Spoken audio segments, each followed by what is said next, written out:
नमस्कार प्रेक्षकांनो, आजच्या भागामध्ये आपण बघूया. इथे रणजितचा चेहरा बघण्यासारखा झालेला असतो. इथे गायत्री आणि रणजित या दोघांनी इतके प्रयत्न करून सुद्धा ते दोघे जण मिळून तेजसला फसवू शकलेले नसतात. तर इथे तेजस त्या दोघांना सुद्धा भारी पडलेला असतो. त्याने स्वतःला खूपच जास्त चतुराईने इथे निर्दोष सिद्ध केलेलं असतं आणि त्यामुळे रणजितला आता आपल्या इथे वकिलाचा सुद्धा राग आलेला असतो. त्याने वकिलाला उभं केलेलं असतं.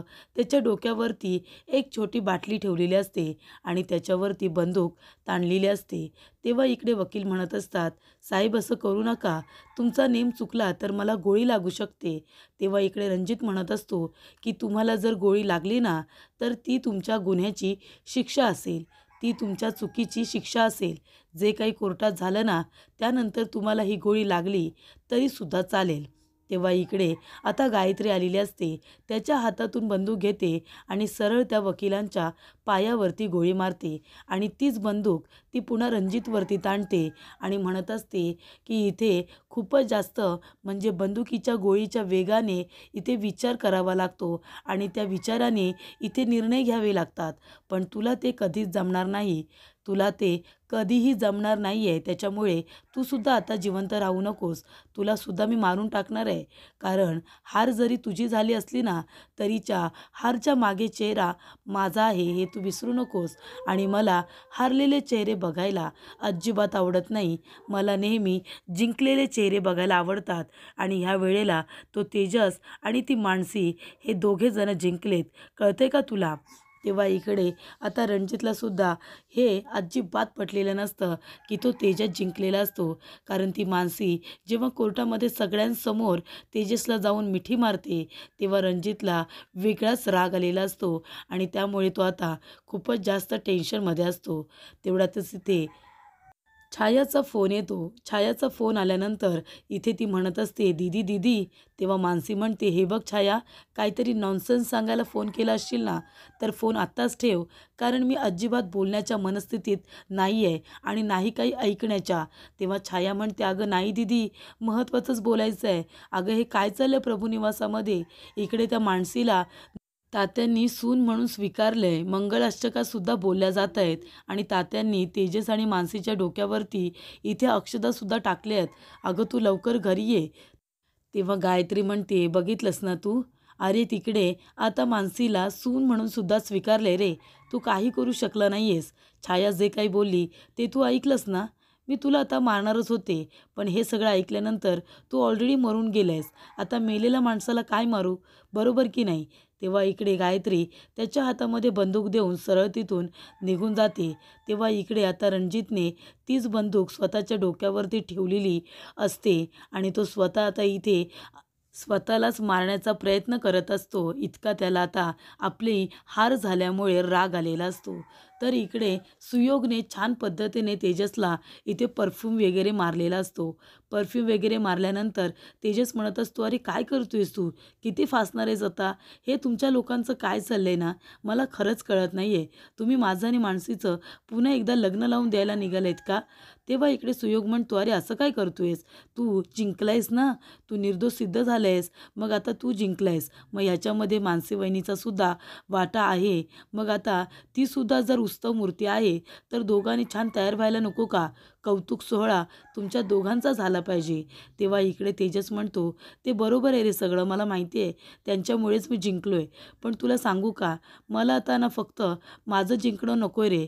मला मानसीला सुद्धा सुखात बघायचं आहे, आनंदात बघायचं आहे. त्यांचा विचारसुद्धा करायला पाहिजे ना यार सुयोग." तेव्हा सुयोग म्हणतो, "अरे वा वा वा, अरे तुझ्या तोंडून ऐकून हे सगळं बरं वाटलं. पण आता त्यांच्या सुखाचा विचारसुद्धा तूच करायचा आहेस, की त्यांना तू कसं सुखी ठेवशील. आता नेहमी त्यांना जसं दुःख देतोस काहीतरी बोलून, तसं देऊ नकोस. हे बघ त्यांनासुद्धा आनंदात आज राहू दे. त्यांनासुद्धा इकडे उत्सव मूर्ती असल्यामुळे आनंद खूप जास्त प्रेमाने साजरा करू दे. कळलं का तुला?" तेव्हा इकडे मानसी आता खूपच जास्त छान तयार होत असते. तर इकडे तेजसला वाटत असतं की या घरामध्ये मानसीच्या वाट्याला नेहमी दुःख आलेलं आहे आणि त्याला आता तिला फक्त सुखात बघायचं आहे. त्याच्यानंतरला इथे आभाने खूप छान पद्धतीने मानसीला तयार केलेलं असतं आणि मानसी खूपच सुंदर दिसत असते. बांगड्या, गळ्यातलं, कानातलं, गजरा, नवीन साडी हे सगळं आता तिने घातलेलं असतं आणि ती सुंदर दिसत असते. तेव्हा ती म्हणते, "आभा, अगं हे सगळं कशाला?" तेव्हा आभा म्हणते, "अगं आता सुनमुख बघायचं बाकी आहे ना." तेव्हा आई म्हणाली की आता मला माझ्या सुनेचं सुनमुख बघायचं आहे, त्याच्यामुळे तयारी तर झाली पाहिजे, बरोबर की नाही? म्हणून हे आईनेच दिले. तेव्हा इकडे आता मानसी खूपच जास्त छान दिसत असते आणि इथे सुगंधा आता सुनमुखसुद्धा बघते. तेव्हा इकडे सुनमुख बघत असताना सुगंधा म्हणते, "काय देऊ तुला?" तेव्हा इथे मानसी तिचा हात आपल्या डोक्यावरती ठेवते आणि म्हणते, "फक्त आशीर्वाद, बाकी काही नको." तेव्हा आबा म्हणते, "चला चला, आता तुम्ही कुणी इमोशनल होऊ नका. आता आपल्याला अजून सेलिब्रेशन करायचं आहे. आता आपले फोटो तर काढले पाहिजे ना, फोटो सेशनसुद्धा झालं पाहिजे."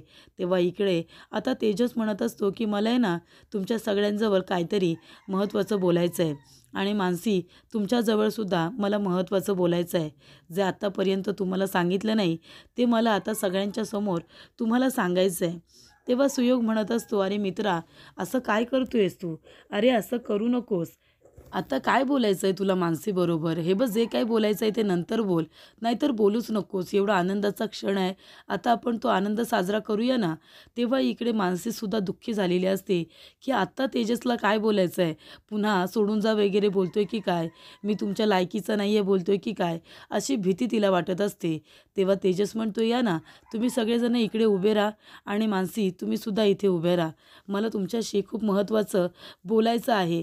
तेव्हा इकडे आता सुगंधा म्हणत असते की तेजस, जर आता काही वाईट साईड बोललास ना तू मानसीला, तर माझ्यासारखं वाईट कुणी नसणार आहे, कळलं ना तुला? तेव्हा इकडे तेजस म्हणतो, "नाही आई, वाईट साईड बोलत नाही आहे." आणि तो स्वतःच्या गुडघ्यावरती बसतो आणि आपला हात पुढे करतो. तेव्हा इकडे लक्की चांब असं म्हणाल्यानंतर मानसी लगेचच आपला हात तेजसच्या हातामध्ये देते. तेव्हा इकडे तेजस तिचा हात आपल्या हातामध्ये पकडतो. तेव्हा इकडे सगळ्यांना खूप जास्त आनंद होतो. म्हणजे इथे सगळ्यांना असं वाटत असतं की तेजस आता काही निगेटिव्ह बोलतोय की काय, पण तसं होत नाही. तो खूपच छान पद्धतीने आधी गुडघ्यावरती बसतो, नंतर रोमॅन्टिक अंदाजाने तिचा हात मागतो. तेव्हा सुयोग म्हणत असतो, "अरे वा तेजा वा, अरे तू तर एकदम छुपा रुस्तम निघालास रे, म्हणजे एवढी तयारी केली आहेस, मला अजिबात माहिती नव्हतं." तेव्हा इकडे आता मानसीने स्वतःचा हात तेजसच्या हातामध्ये दिल्यानंतर तेजस तिचा हात आपल्या हातात पकडतो आणि तो नीट करतो आणि त्याच्यावरती त्याने जे इथे लक्की चार्म असतं ते एका चेनमध्ये बनवून आणलेलं असतं आणि ते चेनमध्ये बनवून आणल्यानंतर इथे मानसीच्या हातावरती ठेवतो. तेव्हा मानसी, तात्या, सुगंधा सगळ्यांनाच खूप जास्त आनंद झालेला असतो. हे तेच लकी चार्म आहे जे तिने आता तेजसकडे दिल्यानंतर तेजसचं आयुष्य पूर्णपणे बदलून गेलेलं असतं. तेव्हा इथे तेजसला असं वाटत असतं की हे लकी चार्म जेव्हापासून त्याच्या आयुष्यामध्ये आले त्याचं आयुष्य सुंदर झालं आहे. मात्र इथे मानसीच्या आयुष्यामध्ये नेहमी इथे आता संकट आलेले आहेत. तिच्या रस्त्यामध्ये जणू काही काटे आलेले आहेत असं तेजसला वाटतं. तेव्हा तेजस म्हणत असतो की लकी चार्म हे तुमच्यासाठी आहे, मी तुमच्यासाठी हे बनवून आणले. तेव्हा इकडे मानसी म्हणत असते, "तेजस, पण हे मी तुम्हाला दिले ना, प्लीज तुम्ही हे तुम्हालाच ठेवा." तेव्हा इकडे तेजस म्हणत असतो, "नाही लकी चार्म, हे बघा, तुम्ही जेव्हापासून माझ्या आयुष्यात आलात तेव्हा आपली पहिली भेट ही हॉस्पिटलमध्ये झाली होती आणि तेव्हा हे लकी चार्म तुम्ही माझ्या हातामध्ये दिलं होतं आणि तेव्हापासून माझं आयुष्य खूपच जास्त बदलून गेलं. ते सुंदर झालं आणि सोपं झालं. त्याच्यामुळे आता माझं आयुष्य तर छान झालं, पण तुमच्या आयुष्यात खूप जास्त संकटं आली आणि मला आता तुम्हाला संकटात बघायचं नाही आहे. तुम्हीसुद्धा सुखात असलं पाहिजे असं मला वाटतं." तेव्हा इकडे तेजस म्हणतो की हे तुम्ही तुमच्याजवळ ठेवा. तेव्हा मानसी म्हणते, "नाही नको तेजस, हे मी तुम्हाला दिलं आहे ना, हे तुमच्याजवळ ठेवा." तेजस म्हणतो, "नाही, तुमचंसुद्धा आयुष्य सुखात गेलं पाहिजे ना, मग आता मी फक्त माझा कसा विचार करू, तुमचासुद्धा विचार केला पाहिजे आणि तुम्हालासुद्धा मला सुखातच बघायचं आहे. त्याच्यामुळे हे लकी चार्म आता माझ्याकडे राहणार नाही. ते तुमच्याकडे राहिलं काय आणि ते माझ्याकडे राहिलं काय? मला तर नेहमी सपोर्ट करायला, माझ्या पाठीशी खंबीरपणे तुम्ही उभ्या तर आहातच ना? मला तर तेच हवंय." तेव्हा इथे तेजसचं बोलणं ऐकून सगळेजण आता इमोशनल झालेले असतात. तेव्हा इकडे आभा म्हणत असते, "अरे दादा, वहिनीसाठी एवढं छान ते लॉकेट तयार करून आणलेस. अरे मग तू नुसतं हातामध्ये काय देतोयस? वहिनीच्या गळ्यामध्ये पण घाल ना." तेव्हा तेजस आता ते लकी चार्म बघतो आणि म्हणतो, "आठवतंय का तुम्हाला हे लकी चार्म तुम्ही आधी मला हॉस्पिटलमध्ये कधी दिलं होतं? ज्यावेळेला इथे संपतराव ॲडमिट झालेले असतात, त्यावेळेला इथे मानसीने ते लकी चार्म तेजसला दिलेलं असतं आणि तेजसचं आयुष्य तेव्हापासूनच बदलून गेलेलं असतं." प्रेक्षकांनो, आपण बघितलं त्याआधी तेजस खूपच जास्त फसवेगिरी करायचा, उगाचच आपला टाईमपास करायचा. पण जेव्हापासून मानसी त्याच्या आयुष्यामध्ये येते, तेव्हापासून खऱ्या अर्थाने त्याच्या आयुष्याला एक वळण आलेलं असतं आणि त्यामुळे इथे आता तेजसला कुठे ना कुठेतरी वाटत असतं की माझं आयुष्य सोपं करून मानसीने तिचं आयुष्य खूपच जास्त खडतर केलेलं आहे आणि हेच आता तेजसला नको असतं. म्हणूनच इथे तेजसने प्रेक्षकांनो ते लॉकेट आता दिलेलं असतं मानसीला. तेव्हा इथे आभा म्हणते की "अरे दादा, ते लॉकेट आता वहिनीच्या गळ्यामध्ये घाल ना." तेव्हा इकडे तेजस म्हणतो, "हो, घालतोय ना." तेव्हा इकडे मानसी आपला हात पुढे करते. तेजस ते लॉकेट आपल्या हातामध्ये घेतो आणि मानसीच्या गळ्यामध्ये ते आता घालण्यासाठी जातो. तेव्हा इकडे मानसी खूपच जास्त आनंदात असते, कारण तिला हेच हवं असतं की तेजसने आपल्या घरच्या लोकांनासुद्धा आनंदात ठेवावं आणि त्याचबरोबर तिलासुद्धा बायकोचा मान देवा, बायकोचा अधिकार देवा, अशी त्याची इच्छा असते. तेव्हा ती आपल्या हाताने स्वतःचे केस पाठीवरचे बाजूला करते आणि तेव्हा इथे तेजस तिच्या गळ्यामध्ये खूप छान असं लॉकेट घालणार असतो. तेव्हा इथे छाया म्हणते, "आता हेच बघायचं बाकी होतं." तेव्हा आभा म्हणते, "हो ना, मग जा ना परत फोटो काढ." तेव्हा इकडे छाया म्हणते, "अगं आता तर फोटो काढले ना." तेव्हा आभा म्हणते, "अगं आता त्यांचे स्पेशल फोटो काढ ना. ते बघ दादा वहिनीच्या गळ्यामध्ये कसं लॉकेट घालतोय. जा जा फोटो काढ जा." तेव्हा इकडे प्रेक्षकांनो आता छायाला जबरदस्तीने आभाने आता फोटोज काढायला सांगितलेले असतात आणि तीसुद्धा खूपच छान पद्धतीने इथे आता फोटो काढत असते तेजस आणि मानसीचे. तेव्हा इकडे लॉकेट घालतानाचे फोटो खूपच जास्त सुंदर असे येत असतात. तेजस मानसी दोघेजणं एकत्र खूप छान दिसत असतात आणि त्या दोघांना असं एकत्र बघून घरातले लोकंसुद्धा खुश असतात.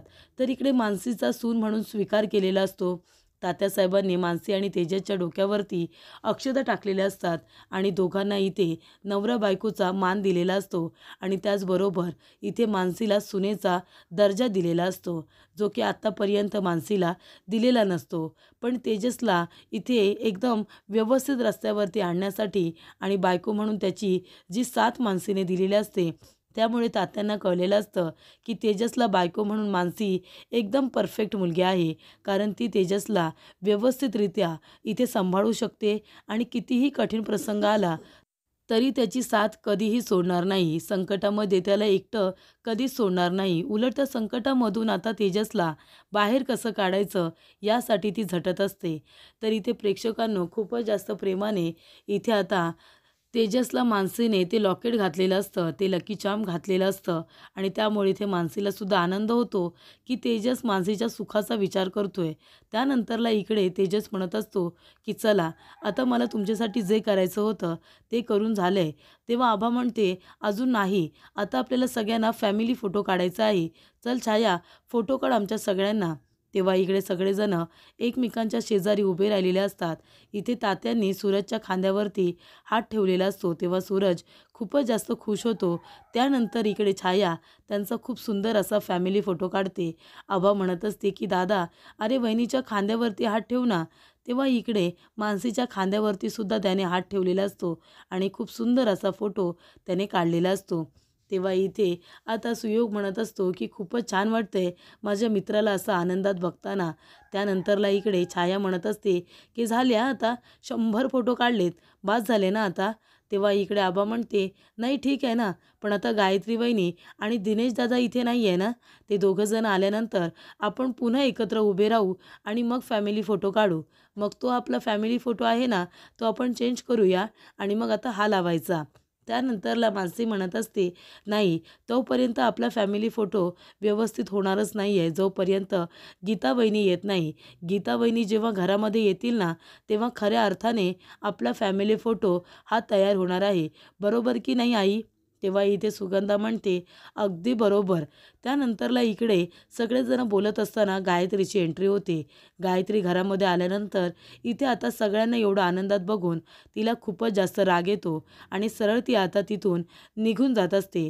तेव्हा इकडे मानसी गायत्रीकडे बघते आणि म्हणते, गायत्री मॅम थांबा ना. तेव्हा इथे गायत्री अजिबात आता उभी राहत नाही, ती निघूनच जात असते. तेवढ्यातच मानसी येते, तिचा हात पकडते आणि म्हणते, गायत्री मॅम या ना, तुम्ही सुद्धा आता फोटोमध्ये आलं पाहिजे. आपला फॅमिली फोटो काढायला नको का? या इथे आमच्या दोघांच्या मध्ये उभे राहा. आणि इथे मानसी जबरदस्तीने गायत्रीला उभं करते आणि म्हणते की तेजसच्या सुद्धा खांद्यावरती हात ठेवा ना, आणि इथे माझ्या खांद्यावरती पण आता हात ठेवा.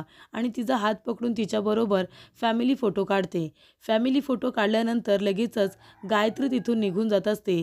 तेवढ्यातच मानसी तिचा हात पकडते आणि तिला तिथेच थांबवून घेते आणि म्हणत असते, गायत्री मॅम कुठे जाताय तुम्ही? अहो आमच्याबरोबर फोटो काढताय ना. आणि तिला जबरदस्तीने तिथे थांबवून घेते आणि तिच्याबरोबर ती फोटोसुद्धा काढते. तर इथे गायत्रीने फोटो काढल्यानंतर ती निघून जात असताना मानसी पुन्हा तिचा हात पकडते आणि म्हणते, गायत्री मॅम थांबा ना. आणि ती आता इथे आरतीचं ताट घेते आणि म्हणत असते, गायत्री मॅम तुम्ही म्हणाला होतात ना, तुम्ही मला प्रॉमिस केलं होतं की जेव्हा इथे तेजस निर्दोष सिद्ध होऊन येईल ना, तेव्हा तुम्ही मला हळदी कुंकू लावाल. आणि ते हळद कुंकू तुमच्यावरती उधार राहिलं आहे ना, मग ते तुम्ही आता मला लावताय ना.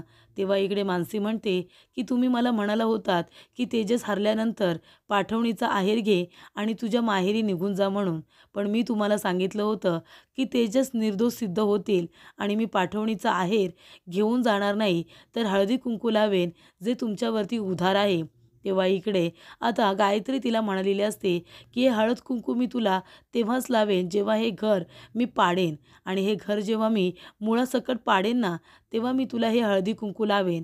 आणि एक म्हणजे जेव्हा या प्रभू निवासातले सगळेजण तुला सून म्हणून स्वीकारतील, तेव्हासुद्धा हे हळदी कुंकू मी तुला लावेन, असं गायत्री म्हणालेली असते. त्यामुळे इथे मानसीने तिला आता आठवण करून दिलेली असते. ती म्हणते, गायत्री मॅम हे घ्या. आणि ती म्हणते, अरे रे गायत्री मॅम माझं मंगळसूत्र थोडं बाजूला करताय का? कारण ते आता इथे आरतीच्या ताटामध्ये हळद आणि कुंकू असतं, त्याच बाजूला आता ते तिचं मंगळसूत्र अडकलेलं असतं आणि त्याला इथे कुंकूसुद्धा लागलेलं असतं. त्यामुळे इथे आता सगळे विधी हे आपोआप पूर्ण होतच असतात. तेव्हा इकडे गायत्री खूपच जास्त चिडलेली असते आणि मानसी म्हणते, गायत्री वहिनी हे घ्या ना. तेव्हा गायत्री म्हणते, वहिनी. तेव्हा मानसी म्हणते, हो तुम्हीच म्हणाला होतात ना की प्रभू निवासामध्ये तुला सगळ्यांनी सून म्हणून स्वीकारलं की तू या घरची होशील म्हणून. मग आता प्रभू निवासामध्ये मला सगळ्यांनी सून म्हणून स्वीकारले, मग आता मी प्रभूंची सून झाली आहे ना. म्हणूनच आता त्या अधिकाराने मी तुम्हाला वहिनी म्हणते. आता मॅम कशाला म्हणून तुम्हाला परकं करू, बरोबर की नाही? मॅम म्हणाले तर परक्यासारखं वाटतं, वहिनी आपले वाटतं की नाही? म्हणून मी तुम्हाला आता वहिनी बोलणार आहे. तुमचा मान किती मोठा आहे तो तुम्हाला द्यायला नको का? तेव्हा इकडे आता मानसी म्हणत असते, गायत्री मॅम घ्या ना, हे हळद कुंकू माझ्या कपाळाला लावा. तुम्ही बोललेलात, मला प्रॉमिस केलेलात, तो शब्द आता पूर्ण करा. तेव्हा इकडे आता मानसीने बरोबर तिच्याकडून ते वचनसुद्धा पूर्ण करून घेतलेलं असतं. तिला इथे आता मॅम न बोलता वहिनीसुद्धा बोलत असते आणि त्याचबरोबर तिचा घमंडसुद्धा तोडलेला असतो. म्हणजे तेजस हरल्यानंतर पाठवणीचा आहेर घेऊन तुला इथून जावं लागणार आहे, असं गायत्री मानसीला म्हणालेली असते आणि मानसीने दिलेला शब्द पूर्ण केलेला असतो. जेव्हा ती मंगळसूत्राला हात लावते तेव्हा ती गायत्रीला म्हणालेली असते की माझ्या मंगळसूत्राला कुणीही हात लावू नका, कारण हे मंगळसूत्र तेजसने माझ्या गळ्यामध्ये घातले. तेव्हा इकडे तेजस जर हरले तर हे मंगळसूत्र काढून स्वतः मी इथून निघून जाईन आणि हे मंगळसूत्र मी कधीही पुन्हा घालणार नाही. पण इथे तेजस जिंकले तर तुम्ही माझ्या मंगळसूत्राला कधीच हात नाही लावायचा आणि मला सून म्हणून सुद्धा स्वीकारायचं. तर इकडे आता गायत्री तिला जे जे बोललेले असते की हे पाठवणीचा आहेर घेऊन निघून जा, त्याच्यानंतर हळदी कुंकूसुद्धा हा उधार राहिला, जेव्हा हे घर मी पाडेन तेव्हा हे हळदी कुंकू लावेन, आता नाही, तुला जे काही करायचं आहे ते तू कर, असं सगळं ती बोललेली असते. आणि त्याचा सगळा बदला इथे माणसाने तिच्याकडून एकाच वेळेला घेतलेला असतो. मंगळसूत्र जे ती हिसकावून तिच्या गळ्यातून काढत असते तेच मंगळसूत्र मानाने तिने आता खाली ठेवलेलं असतं आणि त्याचबरोबर बरोबर इथे हळद कुंकू बोटाला घेऊन ती आता मानसीकडे बघत असते आणि मानसी चेहऱ्यावरती तिच्या एक स्माईल असते. तिने तिला स्माईलमधून सांगितलेलं असतं की तुझा घमंड मी तोडलेला आहे. मला या घरातून बाहेर काढायला निघाली होतीस ना, पण बघ आता तुझ्याच हाताने मी हळदी कुंकू लावून घेते आणि या घरची सून म्हणून तुझ्यासमोर उभी राहते. तर पुढील भागामध्ये बघूया प्रेक्षकांनो. तात्यासाहेब स्वतः आता तेजसला ऑफिसला घेऊन जात असतात. ते सुद्धा हात पकडून तेजसची बॅग त्यांनी स्वतःच्या खांद्याला लावलेली असते आणि जणू काही शाळेमध्ये आई वडील पहिल्यांदाच मुलाला सोडायला जातात त्या पद्धतीने आता तात्यासाहेब तेजसला घेऊन जात असतात आणि ते म्हणतात की तेजस, अरे प्रभूंची शिकवण आहे की तोंडाला काळं फासलं म्हणून हरून जायचं नाही, तर नव्याने जिद्दीने उभं राहायचं, असं आता तात्या म्हणतात.